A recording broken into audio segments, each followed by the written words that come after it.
Hey, you guys. Good morning. Good morning. Welcome. Thought I'd sit out here this morning and have a cup of coffee with you guys.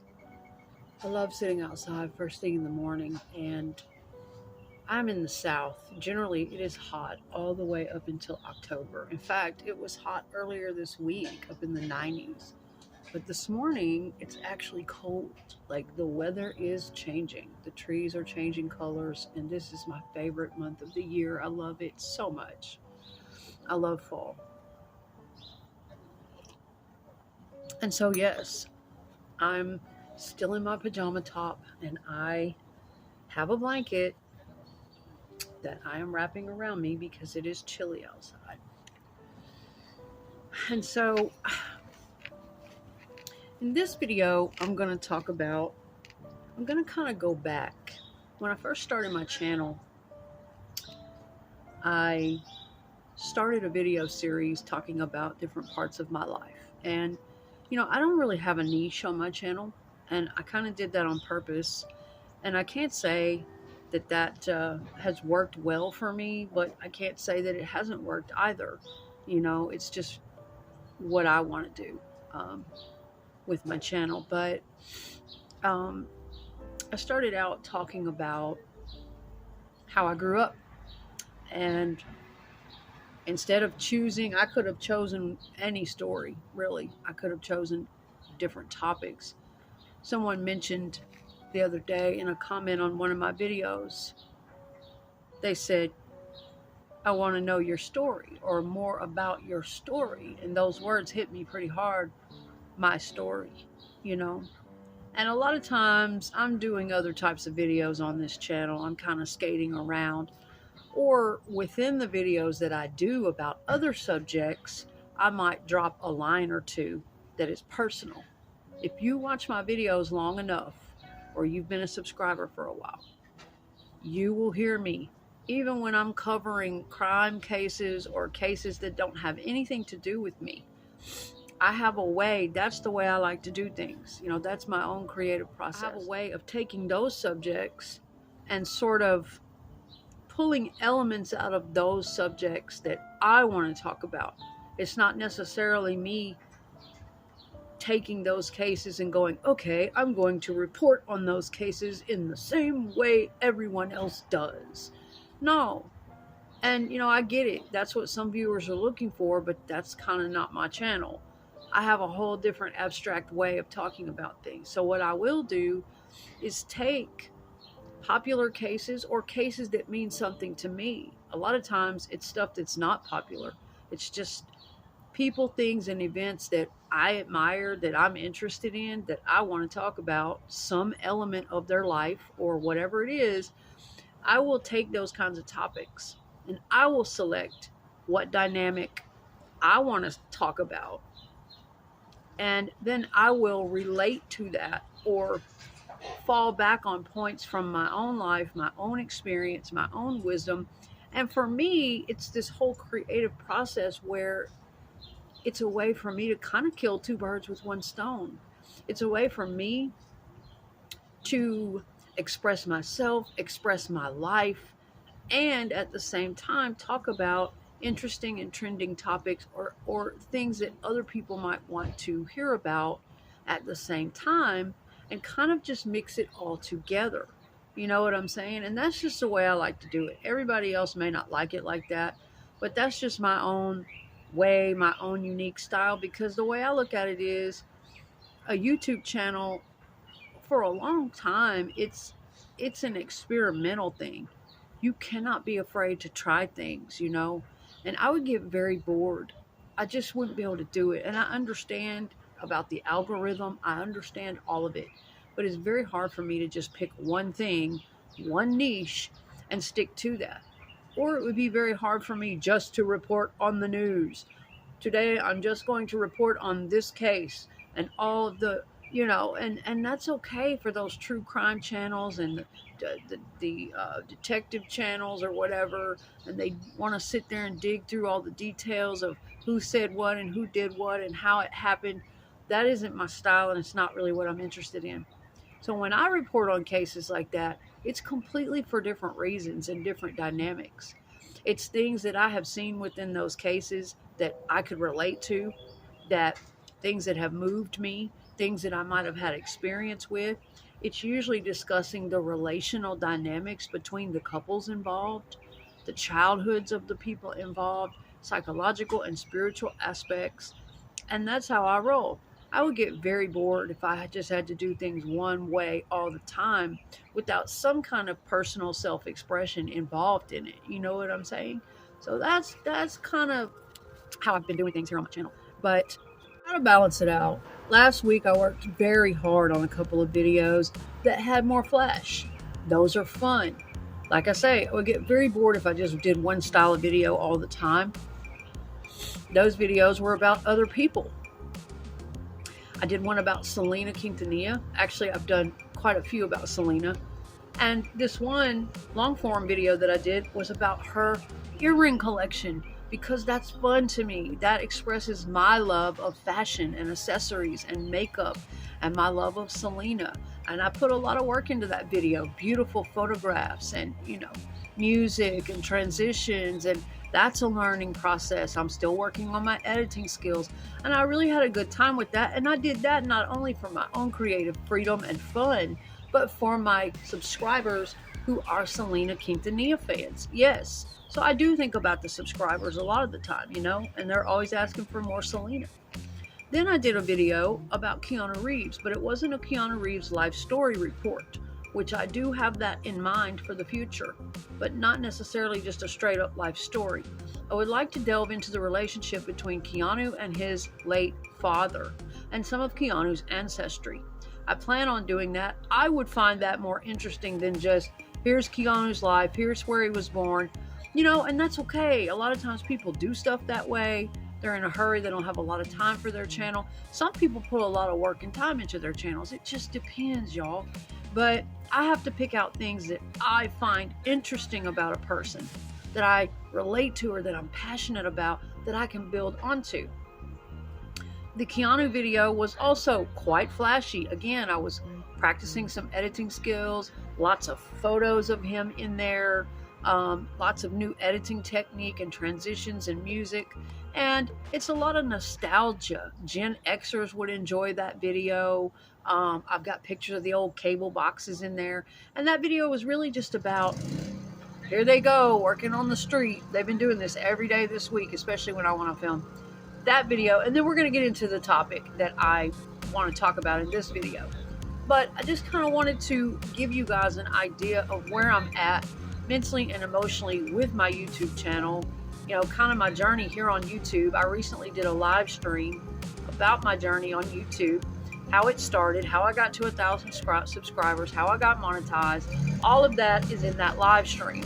I will link it in this description box if you guys want to check that out. It's my whole backstory on my YouTube journey. But I had to pick out, things that I was interested in. And in that video, I was talking about the very first film I ever saw Keanu Reeves in. And where I got the idea for the video was that I read an article about how Keanu Reeves does not touch women that he photographs with, right? And that just really got me going, because Keanu Reeves has always been one of my favorite human beings on this whole planet. Out of the famous world, he's always been one of my favorite male actors, okay? I've had a love for Keanu since I was an 11-year-old girl. So what I did was I took that article, which I also linked in that video, about his emotional intelligence and what I think about that article that was written about him. What I think about why he doesn't put his hands on the women that he photographs with. And there were several photographs of him doing this. He does touch his family though, his sisters, his mother, but women that he doesn't know or that he's just friends with, he does not put his hands on them. So that's where I got the idea. And then it just spread from there. My love of Keanu, the nostalgia, putting together my own presentation, going back into the 80s, where I first saw him, what I felt at that time. It's all in my video. And then I built onto that, and I started to discuss the article and how he doesn't touch women and how I feel about his emotional intelligence. And he is a Virgo, so I started to talk about Virgo men and my love for them. It's all in there. So that's kind of my creative process, how I get ideas and things I'm passionate about. And then I kind of wrap it all into one. And, not necessarily make it about me, but I make it all in one package. And I find that kind of stuff creative, inspiring, and interesting. If that would be the kind of videos I would want to watch, not necessarily super overproduced perfection, but at the same time, it does make it a little more interesting if it's somewhere right in the middle, where it is an amateur person on YouTube, a smaller channel, but they do try to get creative, and they do practice their editing, and they do put some transitions here and there, and they do put a picture of something here and there to illustrate a point. I think that's fun, And so, yes, earlier in the week, I was working very hard. I spent countless hours on those 2 videos because that's what I do on my channel. And now I want to do a video that's a bit more relaxed, where I'm just talking to you guys. It doesn't have a bunch of flash. I kind of have to keep it balanced like that. Those videos were about other people mostly. I did incorporate some of my feelings into it and my life, but this is going to be about me. All right. So, also this week, I have been watching again, because I know it's an old show. I've been watching Orange is the New Black again on Netflix. These road crews, I've been dealing with this for going on 2 weeks now. They're out here every single morning. And before too long, it's going to be too cold for me to sit outside in the morning and film. So I'm trying to take advantage of it while we're having the nice fall weather. And wouldn't you know it, anytime I want to film, that's what I've been up against. And to me, it's almost like a spiritual thing. It's like an energy that is, I swear, it's after people if you're trying to focus on something, and it just doesn't stop. It doesn't stop until you are completely energetically beat down, uninspired, and you just give up on what you want to do in life. You give up on your bigger goals, your dreams, the things that keep you going, and you just kind of beat down, sitting in the corner, giving up with no energy. There is an energy that pursues certain people like that, and I can't stand it. It's everywhere I look, and I know other people might not understand that, but it's a pattern that I see. Every time I want to get started doing something I enjoy or that makes me feel, because you know why? That is how you keep your frequency high. And that's a whole other video. When that feeling that you get inside when you start doing something you love, that you enjoy, that you're passionate about, even if it's a guilty pleasure. Oh my God, I'm supposed to be at class right now. Oh my God, I'm supposed to be at work right now. Oh shit, I'm late for this, that, and the other. Oh fuck, I was supposed to cook dinner. I'm supposed to be cleaning. But, I really want to finish this little project. I don't care what it is. And I don't care who makes fun of it. I don't care if it's art, music, singing, coloring a picture, rearranging your pantry, filming a video, gardening. I don't give a shit what it is. Washing your car, anything that might increase your energy, put a smile on your face. That raises your vibrational frequency. That's what that feeling is. It is your vibrational frequency. It's moving from humdrum, everyday life monotony to, oh, this is great. That feeling change, that energy shift, and you start feeling like you did when you were a kid, when you didn't have so much weight on your back and so much worry. That is your vibrational frequency going from low vibrational to higher vibrational. That's what they mean when they say try to keep your energy high vibrational, high frequency, or when they're talking about high frequency individuals. Those individuals know how to keep themselves in high vibration. Yes, by certain practices and doing things they love, talking about things they love. But those types of people are also, they go through a lot to do that. They're often harassed, they're often mocked, they're often misjudged by others like they don't care, or they're being flippant about life, or they're envied by other people because they know how to take darkness and transmute it into something powerful and enjoyable. And a lot of times, people surrounding them that don't know how to do that, they will hate on them. I've gone through that a hell of a lot of the time. But you'll notice that when you are trying to keep your frequency high and do things you love, that there will be constant distractions, interruptions, I've heard many other people talk about this. Even Sloan Bella, I bring her up a lot. I watch her lives a lot, and she's always talking about getting interrupted on camera and all of that. It's something that I go through on a constant basis. I don't care what it is. I don't care if it's the road crew starting up when I'm filming. I don't care if it's my mother walking in and interrupting me when I'm filming. I don't care if I'm sitting outside and it's a damn wasp trying to chase me off. It's that fucking energy that is determined to beat some of us down. And I have had to fight it really hard.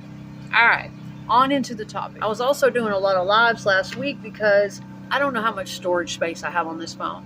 And it's really hard for me to condense things. If I know, even into 20 or 30 minutes, sometimes that's hard. I need at least 45 to an hour. And I need phone space for that. And then if I do it in segments, then I have to make sure I can have room to save the edited version when I put them all together. So that can be a pain in the ass. And I don't talk as well if I know my time is limited or the phone is going to run out of storage all of a sudden. I don't generally communicate my thoughts as well. These damn machines. Anyway, so back to Orange is the New Black. I have so many favorite characters on there, y'all. And I know, I started watching that show back in 2015, I think. And I think I finally finished it around 21. I had to put it down for a couple of years. I was moving around, but I did finish the whole series. But I can't for the life of me remember how it ends, and I'm glad because I've been going back watching it this week. Lots of favorite characters on that show, man.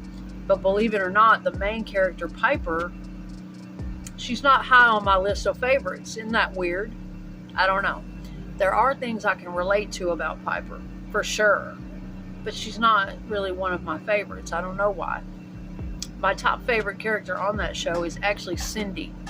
Cindy is the first girl. She's my top favorite girl with the puffs in her head. Cindy Hayes. Yeah.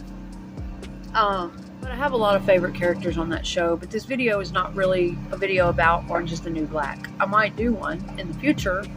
But what it is about is in going back and watching that show this year, I don't know, it didn't really put me in that mood when the show first came out, when I first finished all of it.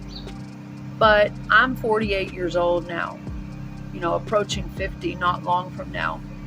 And my life is really not where I want it to be. It's a long, long story. When people ask about my story, it's a long one. And I don't really even know how to tackle telling it. I have made certain videos about certain parts of my life, and they are on this channel already. But as far as the entire story, there's so much of it that I kind of have to let it out in bits and pieces. It's wrapped into different videos. A lot of these videos on my channel about crime stories and different celebrities and different things, they have me wrapped all around it. Parts of me come out within those videos, okay? Along with their stories. So that's how I kind of go about that, because it's so overwhelming for me, my life story. But in going back and watching Orange is the New Black, and the theme song that comes on, the animal is in the cage, or how's it go? The theme song comes on, and just the lyrics to it really soak in. And then watching these women and what they go through, even though it's fictional, it is based on a true story, and I can't relate to anything quite that severe as far as being in a women's prison, but I can relate to so many of their lives, okay? Their backstories, what they went through as kids, where their hearts were and their intentions were, and then landing in there and having to deal with a bunch of manipulative fucking snakes around you and people that don't have good intentions, and severe drug addictions, and so many elements of that show I can relate to. And as a child, I can certainly relate to the constant taking of my freedom as a child and a teenager. Constantly being pursued, constantly being told what to do. And I know when you're a kid, well, that's what's up, that's what you need. But mine was in a very dysfunctional, abusive way that it shouldn't have been going on, okay? And so in watching this show again and watching these ladies' humanity, the mistakes they've made, and no, some of them aren't worth a crap. You know, there's some pretty bad characters on there that don't give a shit about nobody. But for the most part, the women in that show are human beings, and they're decent people with decent hearts who just made mistakes. A lot of them got in there accidentally, you know, and they are really treated like dogs, like animals within that prison system. And so, I don't know, it just makes me think a lot, and it took me back to a time the way I grew up in institutions, constantly being pursued, on the run, pursued by either my father, the state, the cops, social services, someone, somewhere. How I grew up and what it did to me, why I'm the way I am, certain things about me. And yeah, it just took me back to a time in my life and reminded me of growing up institutionalized. And not necessarily in a prison, of course, because by the time I became an adult, I didn't want no more loss of freedom. And there were reasons why I became like I was. And I tried so hard to break cycles and to stick to my boundaries and continue learning and growing and staying on a certain strict path, because I had already seen that shit as a kid. Things that most people when they were 12 and 13 were twiddling their fucking thumbs. And I don't mean that in an offensive way. That's what you're supposed to be doing. You're supposed to be a kid at that age. You're supposed to be playing games and having fun, feeling safe in your room with your family. Okay? But you know, as I got older, and some of the dudes I would date and some of the people I would run across would be up in their 20s or almost 30 or whatever, and still really immature, still really emotionally immature. And I could tell that there was shit that I had done and seen at 12, 13, 14 and already gotten it out of my system, already gotten it out of my hair. Lives I had lived way before, and just thinking, hey, okay, at this age, we're supposed to be way more mature than this. Like, I could just tell that, you know, a lot of them didn't understand. Fuck no, I don't want to fucking party. I was like that even at 25. You know, I had 2 children I was raising. And yes, addiction runs heavily in my family. But I never got addicted, mainly because I was super terrified of drugs. Because I have an anxiety disorder, PTSD, panic attacks, obsessive compulsive traits, and I was always very phobic of drugs. I smoked a lot of pot growing up though. And I did try crack cocaine twice when I was 17. But other than that, nothing. For many, many years. Everybody around me was doing it. Hey, and I get it. I don't judge them, man. But I was really too scared of that shit. Plus, I had 2 kids to raise. I did end up getting addicted to something, but much later in life. I was almost 40 when I got addicted. And that's a whole other story. I got addicted to opiates. And that went on for about 3 years. And I ended up getting in the Suboxone program. And that's a whole other video and story. But the main thing was, I had spent a lot of my time with my freedom being taken and behind what I felt like were bars. I had never been to juvenile. I didn't commit crimes when I ran away from home. I just ran away. And it was a crime being truant from school and all that stuff back in the 80s. But I didn't go out and try to get in trouble. So I didn't ever land myself in juvie except one time. And that's a hell of a story. Being 14 down in Florida, on the run, literally, my father, if I have time to tell that story, I will in this video. If not, I'll do it in another one. My father actually sent me down there because I wanted to be with a boyfriend and run away. And my father didn't want me to show up in court to testify against him. Win-win. We both get what we want. I grew up in a situation like that, okay? And down there 3 weeks, and that was the only time in my whole teenage life, childhood, that I landed myself in a jail setting. Long story, went out with a friend, we were shoplifting. And those cops were rough on us. They chased me down, threw me down. It's kind of a long story. I'll tell it one day in another video, okay? But I did land myself in a Duval County, Florida juvenile detention center, and it sucked. I was 9th grade, and I spent a lot of my youth heartbroken, not getting to be where I wanted to be. I wanted to be free. Having to be either taken back home to an abusive home, a very smothering, controlling, abusive home, or being locked in institutions. Only the one time was the juvenile jail. I was extradited back home because I was in state custody at that time. Again, that's another video.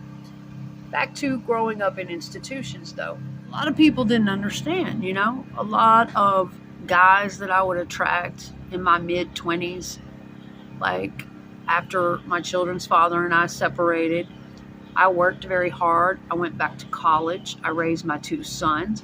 And I did have a dating life, but I kept it very distant from my children.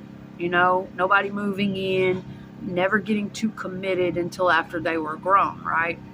But sometimes the kind of people I would attract, yes, because of my wiring and my family patterns, they would be either heavily addicted, alcoholic, or just emotionally immature with a lot of issues on their back, unresolved traumas, and even from as early as in my early 20s, mid-20s. Even older people. I had an older gay friend. He was like in his mid-30s at the time. Even older people. He was severe alcoholic, a lot of childhood trauma. He would always tell me I had a maturity and a wisdom beyond my years. And even older friends would come to me as a confidant, as counsel, because also I was one of the only ones at that time, thank God, and I feel very blessed for it, that I was one of the only ones that had an actual therapist. I was court ordered to a therapist at 14, and I kept going to her all those years off and on. So a lot of the time out of my group or people I'd be around, I was one of the only ones getting actual therapy and really applying myself to it and, getting that growth and healing. And yes, I would always try to turn around and pay it forward and give that to the other people around me, whatever I had learned or whatever I could give them. And, sometimes they would help me too. We would all kind of counsel each other. But there were some people that just had this emotional immaturity, and they just didn't understand what I had already seen, what I had already been through. They're at an age where 25, 26, 28, 30, whatever, where they're wanting to party their asses off, and they're going out and getting in trouble, and they're doing this and that, and they're wanting to run with the bad girls. And, oftentimes with some dudes, I felt kind of rejected because I didn't want to be a fucking party animal. I already lost my whole entire youth as a kid, being controlled and locked up and put behind bars. And a lot of these, not behind bars, but put in these fucking institutions, youth homes and foster care systems. And, it sucked. And I never could make them understand this. A lot of these folks were running around partying and getting in trouble and getting arrested and getting on probation and going through a bunch of shit. And they, in their mind, they hadn't walked in my shoes. They hadn't been in my past. In their mind, they just thought I was some goody two-shoes square gonna think that shit. Think what the fuck you want to think. No, I just can't be fucking up like that. I'm not going back to losing my goddamn freedom. See, it goes to show that you never understand another person's story in this world if you're just assuming things about why they are the way they are. You don't ever know their deeper story. You don't ever know that as a kid, the countless days, weeks, months that they may have sat behind closed doors wishing they could be out like other children, wishing they could be leading a normal life like other children, but that's not what they were born into, right? Okay, so that's kind of how that went. I don't want this one to get too long and cut off right in the middle of it, so I'm going to talk a little bit more about me growing up institutionalized and what that was like. And then I'm going to cut it and get it uploaded, and then I will follow up in a part 2 where there isn't as much background noise, okay? Because I took about the first 15-20 minutes of this video talking about other things. That's me. That's just how I do my videos, y'all. I like to get warmed up with something different instead of just jumping right into the topic. I don't know why I do that. But anyway, if this one does cut off in the middle of talking, I apologize ahead of time, okay? And I promise I'll follow up with a second one. Anyway, so yeah, it started when I was 12 years old. First time I ever ran away from home. I'll never forget it. It was May 1989 at 4 o'clock in the morning. And I went out the back door. Parents were both asleep. And it was all planned out and with a friend from school. And the reason, you ask, why were you institutionalized all the time? Why were you wanting to run away all the time anyway? My story's already on this channel as to what was happening to me at home and what my father was doing and where he ended up, about me having to send him to prison. Those videos are already on this channel. So that's that. From my earliest memories, that's what I knew growing up, was my father drinking heavily, very, very violent, beatings, my brothers and sisters and I. We would go to school with bruises, black and blue, our clothes covering it. And when you grow up in a controlling home like that, with a father like that, you know better than to tell anyone. When you're very little, it takes you a long number of years to get brave enough to tell. You don't know any better. And for a long time, you think that everybody's family is like that. There's a lot to my story. But today we're focusing on the institutional part, okay? So that's why. That was what was happening to me at home. Violence, the drinking, the controlling, the manipulation, the physical and emotional, mental, and violation of my body, okay? Mom, powerless to stop any of it. They both had personality disorders. She was just kind of checked out, and yeah, she had so many of us that I guess she felt powerless to just pick up and move. I don't know. I think she had that syndrome, battered women syndrome, where they just keep staying no matter what. And also very codependent, which angers me to this day, because I have worked almost 50 years to get the codependent patterns out of myself. And so many people are confused about what the hell that even is. But yeah. The reason I ended up in institutions and constantly pursued by the law is because, yeah, I would disappear from home in the middle of the night. Oh, I was a brave little shit. And let me tell you, it wasn't like just running away from any home. I knew when I got caught by my father that there was going to be a violent beating, okay? And let me tell you something. None of these stories, none of my videos are ever for anyone's pity. That's not what I'm looking for, okay? I want to be able to tell my stories and express myself without being trolled. But I guess I can also shit in one hand and want in the other and see which one fills up faster. Because trolls are like cockroaches. You finally get vulnerable enough to tell your stories, to do your thing, to not be self-conscious, and trolls want to come along and take that from you. It's just how it is. People want to troll you in the comment section, and why are you telling this? Oh, you're just an attention seeker. You just want pity. Blah, blah, blah. What, the things that these trolls come up with to say, I don't know. They must have like a troll book or something, a handbook, or I don't know where they come up with all this shit. But it is what it is. It's my stories to tell. It's my life to talk about if I want to. And the thing is, with me, I always knew from even the time that I was a kid that I was going to do something with all of the stuff I had survived. I always knew that, whether it was songwriting and singing, which I love, whether it was writing a book, or whether it was hosting a YouTube channel, even though I didn't know about social media way back in the 80s. I always knew I was going to do something with my testimony, my experience, my wisdom. I just didn't know exactly what. So, as for the trolls, step off. This has been a long time coming, okay? This has been planned on for many, many years. Has nothing to do with attention seeking or whatnot. I mean, but if you think about it, so fucking what? So what if people who have been through traumas and other things in their life, can't you see their humanity? Sure. Even attention seekers, even assholes and annoying people who are arrogant and grandiose, and can you not see their humanity?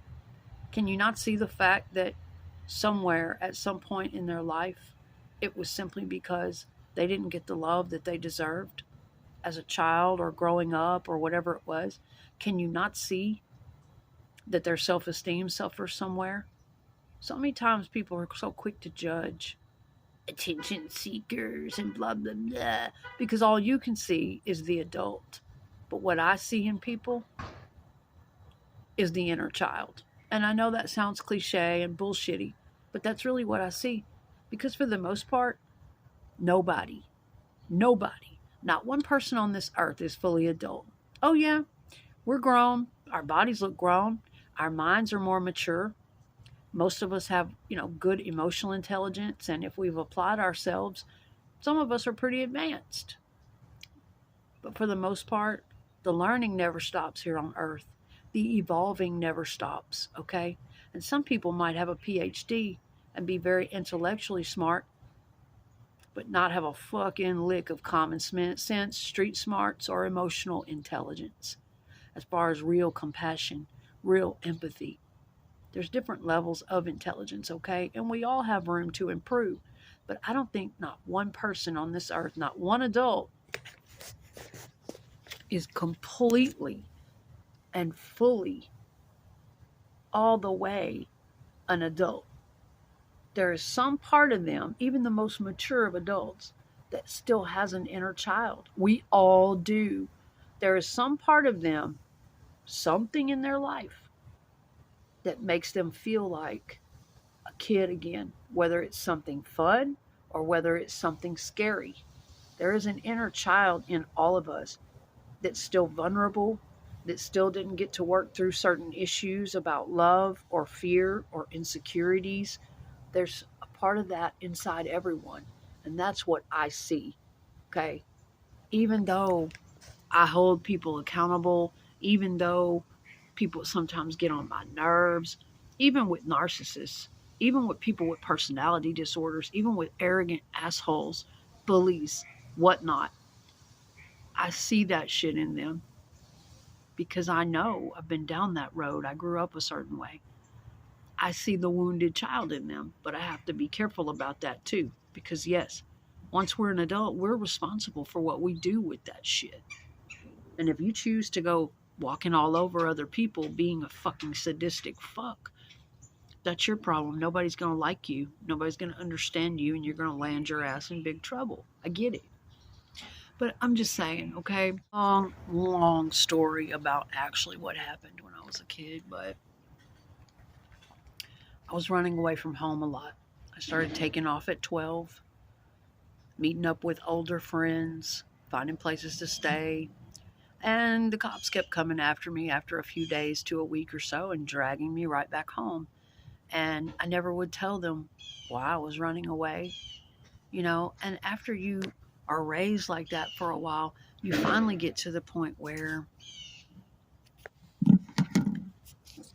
you don't even care anymore. It's not even about the abuse. You don't even give a shit. Your mind becomes so warped that all you care about is your freedom. All you care about is hitting the streets and running and going. And the weird thing is, on most of my runs as I got older, 13, 14, 15, met more people, had more connections, I wasn't out in the streets doing what some people do to survive. I never did that. Okay? And I get it. Some people had to, but I never did that. I wasn't out there committing crimes, getting high out of my mind. I did smoke a lot of pot in those days, but for the most part, I was running away and being put up by older friends or boyfriends and taking care of people's fucking kids. Yes, people were using me as a babysitter, housekeeper while they worked. That's what I was doing from the time I was a young little thing. Cooking, cleaning, and taking care of kids. I just wanted to be free, though, of my home. I felt like an adult at a very young age. I didn't really have a childhood. It was tough.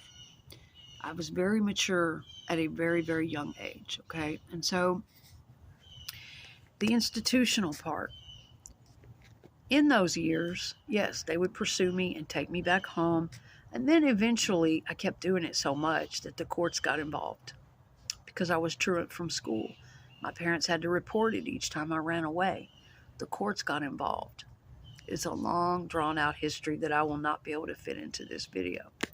I'm just going to kind of get it started, okay, talking about the institutions and things like that, and then I'll have to finish it in a part 2. So, since I wasn't telling them what was happening yet, not at that age, I didn't tell until I was 15. So starting around 12, finally the courts got tired of this running, and they knew I was troubled. So they put me, the very first place that I went to was a place called Stepping Stone. It was a youth shelter. It was not a locked facility yet, not at this point. But I got into those later on.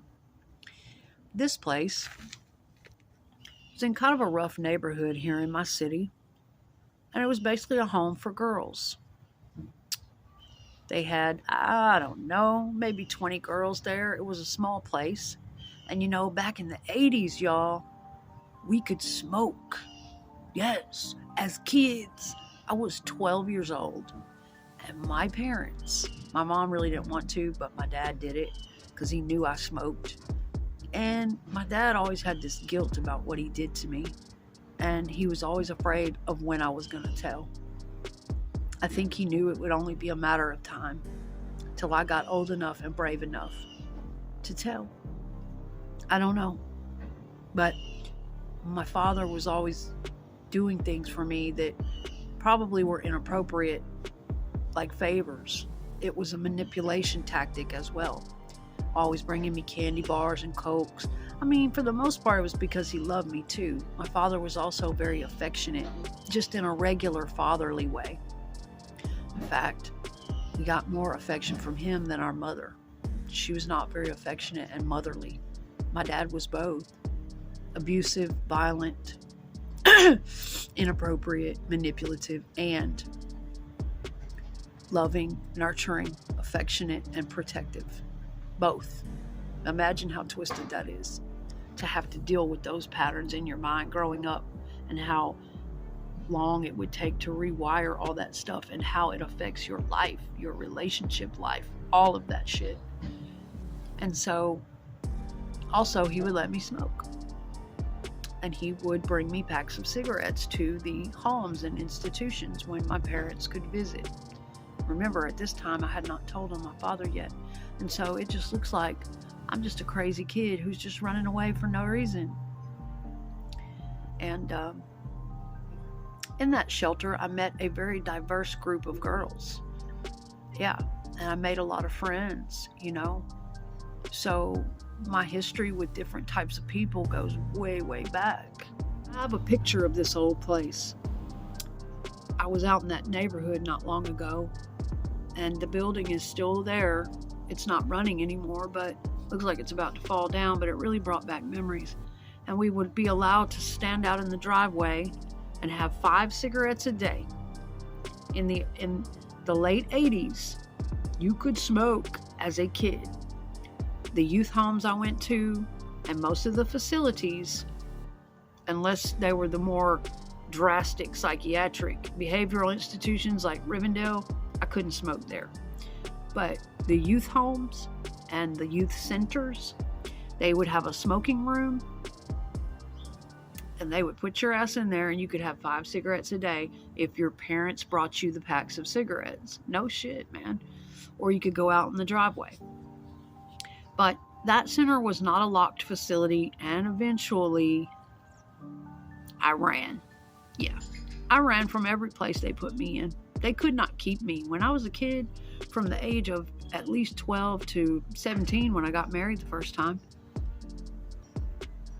I ran from everyone, everything, even people that tried to help me.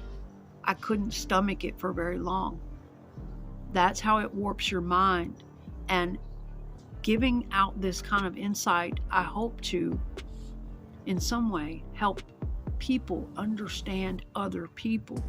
It may help you to understand your partner in your life. It may help you to understand a family member. When you are programmed a certain way, even if it's going to help you, if your mind has already been twisted and corrupted and conditioned to chaotic, dramatic, toxic, dysfunctional living, being abused, all these types of things, then even though you will cry out and beg for help and need help, you will also reject that help. You will sabotage it. You will run from it eventually. If you are not emotionally mature enough, old enough, or ready enough to beg for that help and really accept it. I want it. I want this change. I want you to help me grow and evolve and heal and change. And do you know, I was 12, 13, 14, 15, that age.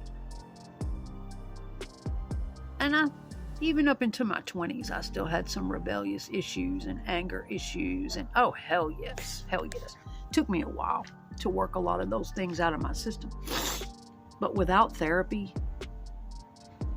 I don't know where my mind would be. I had to do that. I had to stay in it for my kids, you know. But do you know, I know people in their 30s and 40s, 50s and up that have had all these kinds of issues and they are still trapped in that mentality, in that syndrome. And it's gone on so long in their life. Just like my partner who passed away last year. I had to accept that at 40 years old, when we first got together, he was 46 when he passed away. I had to accept that programming and the patterns in his mind had gone on too long. That he hadn't had the love that he needed. That he hadn't been listened to and had the validation that he needed and the help and the guidance early enough. Now, that's not to say that it's too late for everyone in all cases, because I believe in that it's never too late to heal. But you have to have the desire. And he didn't, you know. But I know people that are well into their adult years and they are still trapped in that mentality of sabotaging. It's called self-fulfilling prophecy. Look that up and study that. Self-fulfilling prophecy. They sabotage everything good in their life, everyone that loves them, everything that could make their life better. But yet they cry out for it. They beg for it. Their body needs it. Their mind needs it. I went through all this with my partner because he had not had enough training and healing to be able to accept a functional, loving, respectful, mature relationship. Even though he wanted it desperately, he couldn't handle it at the same time. And he often sabotaged our relationship. Absolutely. And I also know these things because I too did them when I was younger. In those early years, didn't make a fuck how much help they were trying to give me. I rejected it. Yes. So I know about these kind of things. I didn't give a shit. And yes, I ran from that first shelter took off into the streets with a bunch of girls and went God knows where, you know, and they caught up with me again. And the next time I was placed in an institution called Youth Home Incorporated. The first one was Stepping Stone. There are two different types of youth homes. There's the one that's up in the city, less security, and then there's the one out in the country, way out in the country, called the transitional. I was put into both of them because I ran. They had me in the one that's in the city for about 2 weeks, maybe a month. I met a girl in there and took off. That was 89. And I have a memory from that place. That's back in the day when we were using Aquanet. Y'all remember Aquanet? And we thought we were so tough. We had the bangs and the hairspray, and we were down in the smoking room. And I remember one night, I don't know what happened, but I just remember having a lot of Aquanet in my hair and my freaking bangs going up, right, in flames. It's crazy shit. But, you know, I met a lot of people in these places, and I did have some good times, but it started to get worse from here. Those were just the first two places. And in a way, yes, I was glad to be away from what was happening to me at home. And sadly, I had little siblings at home, but I didn't yet have the courage to say anything yet. And it wouldn't be until much later when I was 15. The third place they put me, I was just about to be 13. They took me out of the youth home that was up in the city, and they put me in the more high security one out in the country. Those doors were locked. That was the first place I went with locked doors. In order to escape that place, you had to run out the fire alarm door in the back, which I did many times. But we'll get to that later. This third place they put me, I met a girl there that would change my life. In fact, had I not met her, I probably wouldn't have met my husband, probably wouldn't have the children that I have, and the course of my life would probably be somewhat different. But I met a girl there. She was from a much smaller town, 80 miles south of the city we're in. Little old podunk-ass town where the culture there is very different from city life, you know. And I got up under her wing. I was 12, she was 17. And she was a badass, okay?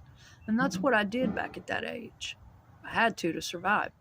I attracted to the baddest people I could find for protection. And just because it was in my roots. You know, when you grow up under a father like I did, that's what you attract to. There's things about my father. He had a good heart, though. He really did.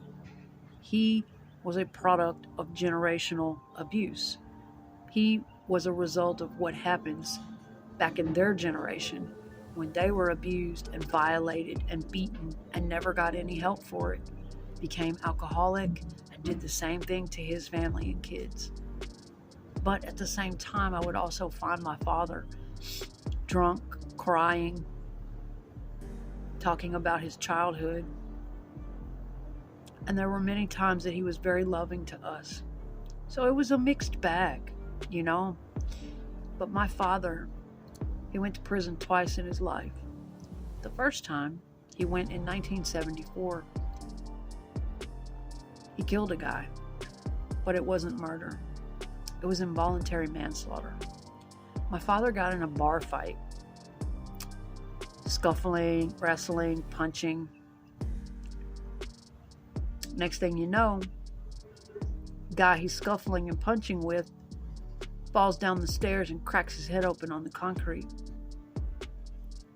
My dad was arrested 28 days later. This man died.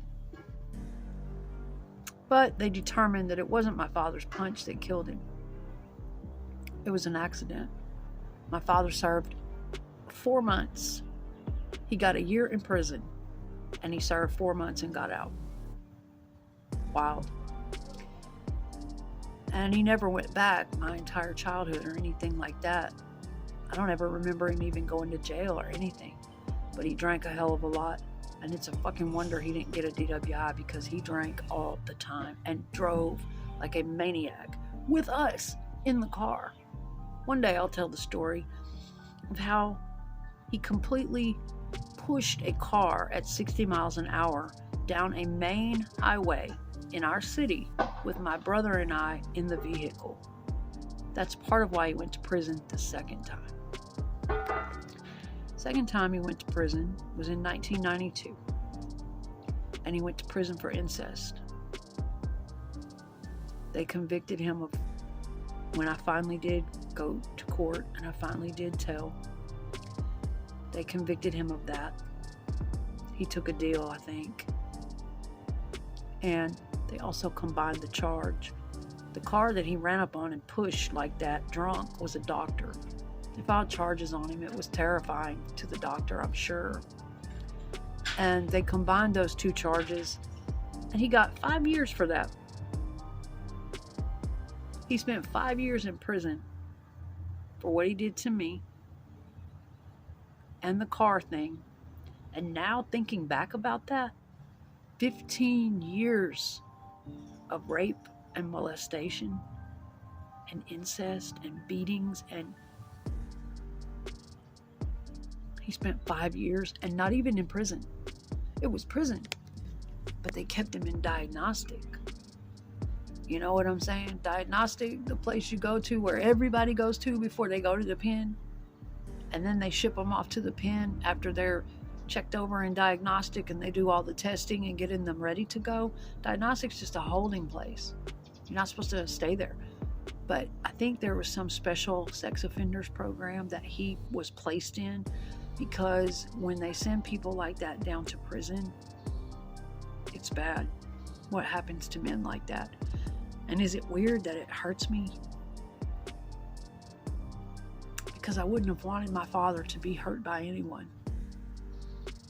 Yet there were times that, as a little girl, that I wished for his death.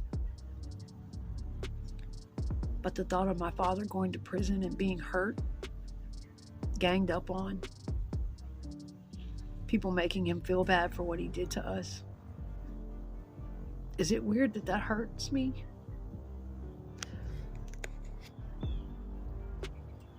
My father died in 2012.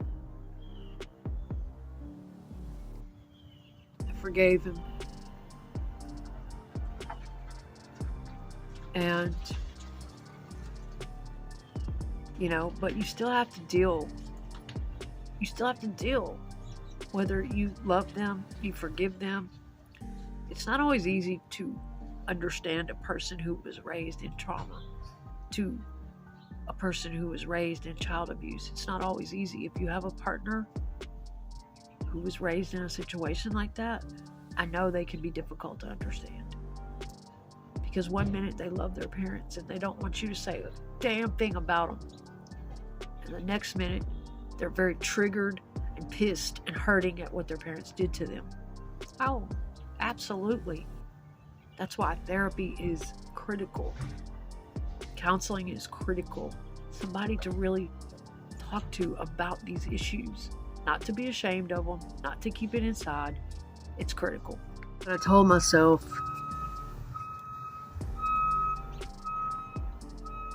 even though I'm in a bad position right now, I'm very blessed and grateful to have a place to go and be living in an apartment with my mother. My fiance, my partner, died last year. I'm 48 years old, and this is not where I saw my life ending up. I had so many hopes and dreams and goals, and this YouTube channel right now is all I have. It's my thing that I'm not going to give up on and I'm not going to let go of.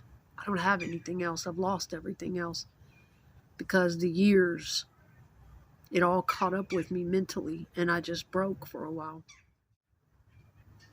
I told myself, that my channel, it's ever growing, ever evolving. I'm always experimenting. And I do things I love to do and talk about, like I said before. But I told myself that I would find the courage to get back to talking about deeper things, my story, my testimony.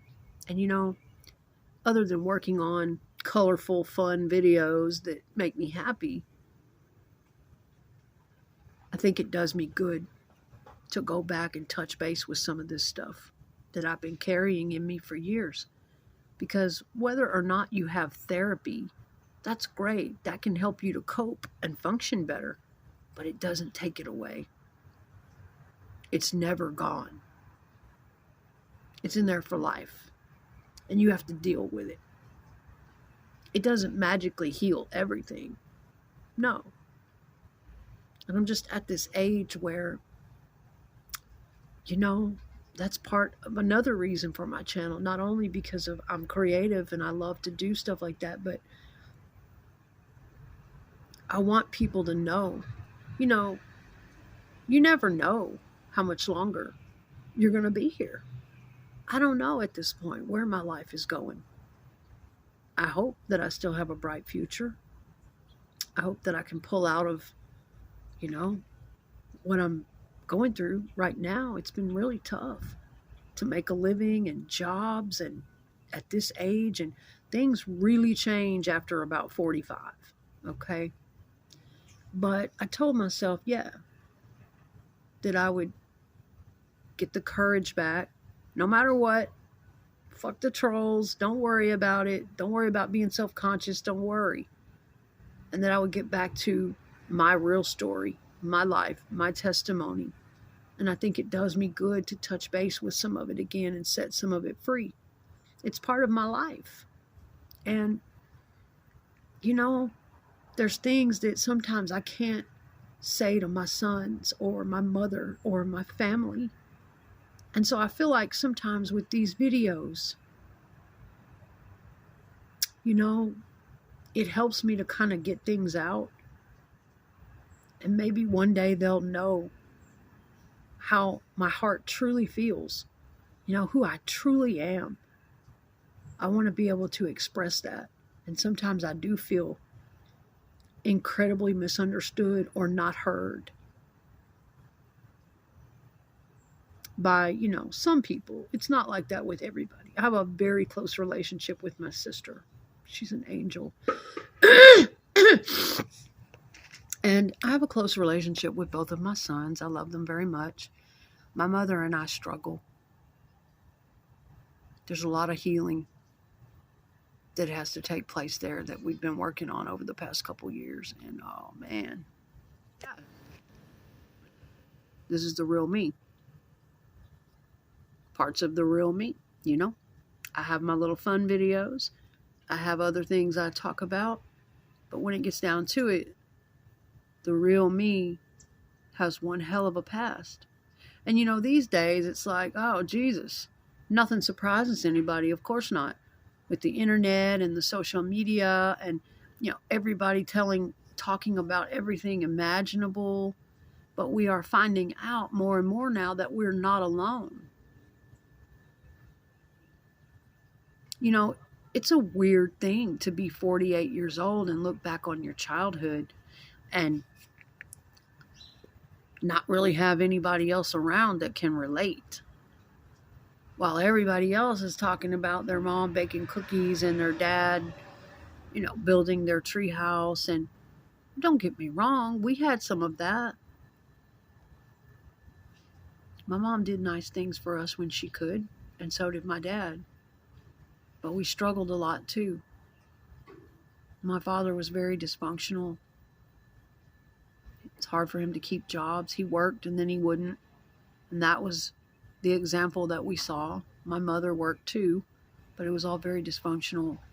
And a lot of our money came from our grandmother, our maternal grandmother, who was a retired school teacher who lived next door.